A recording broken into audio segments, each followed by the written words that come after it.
네, 91세 위안부 피해 할머니 10명이 모여 사는 나눔의 집 평균 연령입니다. 피해 할머니들에게 시간이 많지 않은데 1년 전 한일 두 나라가 체결한 위안부 합의가 할머니들에게 더 큰 상처가 되고 있습니다. 밀착 카메라가 위안부 피해 할머니들을 만나보았습니다. 박소연 기자입니다. 일본군 위안부 피해 할머니들의 보금자리인 나눔의 집입니다.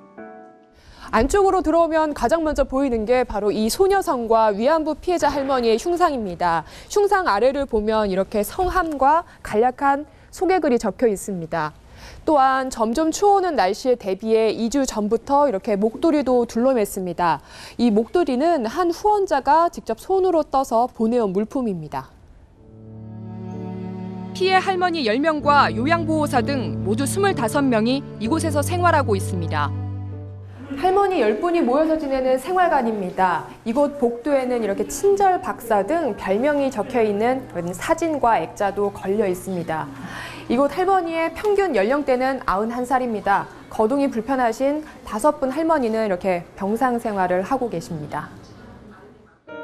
피해 할머니들은 1년 전 한일 정부가 체결한 위안부 합의 얘기가 나오자 울분을 터뜨립니다. 내가 15살에 끌려갔어. 이젠 91을 먹어도 일본 놈들이 꿈쩍 안 하고 후대가 있고 역사가 뚜렷이 나와 있는데 이 문제를 꼭 해결해야 되지. 할머니들 다 죽는다고 해결되는 거 안 되지.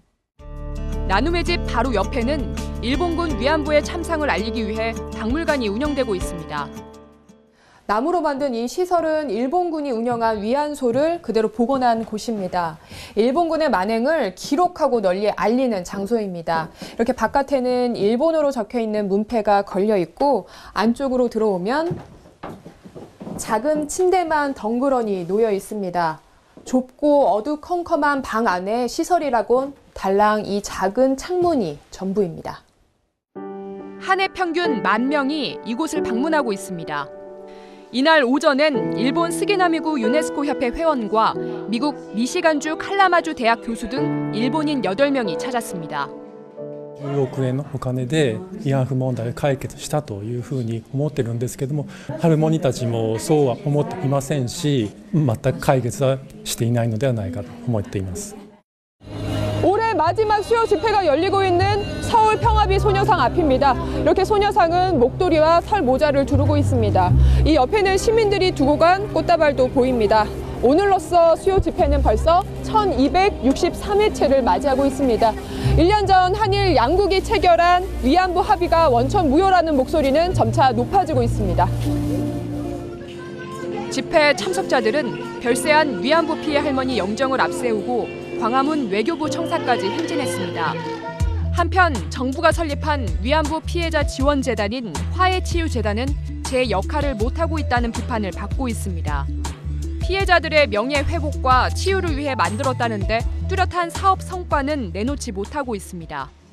그럼 이사장님은 지금 개인 일이 좀 있으셔가지고 해외에서 나가세요. 그럼 이사장님은 언제 돌아오세요? 2천만 원 줘서 못 들었거든요.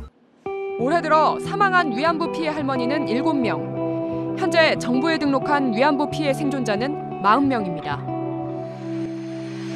소녀상 주변엔 시민들이 놓고 간 위로의 꽃송이가 더 늘어났습니다. 아직 현실은 답답하기만 한데 위안부 피해 할머니들에겐 시간이 많이 없습니다. 언제쯤 치유의 순간을 맞이할 수 있을까요?